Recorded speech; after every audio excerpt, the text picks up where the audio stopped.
Mabox Linux 25.12, released in December 2025, is a lightweight and highly customizable rolling release distribution based on Manjaro that utilizes the Openbox window manager.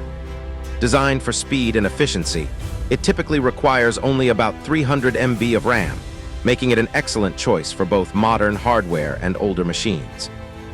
This version continues the Mabox tradition of providing a ready-to-use desktop experience that balances the minimalism of Openbox with a suite of handcrafted tools, side panels, and dynamic menus that simplify system management. It ships with 2 long-term support, LTS, kernel options, Linux 6.12 and 6.1, ensuring broad hardware compatibility and stability for its users. The most significant difference in version 25.12 is the complete removal of the aging GTK2 toolkit in favor of GTK3, which has led to the modernization of several core utilities like the PCMan FM File Manager and LX Task Manager.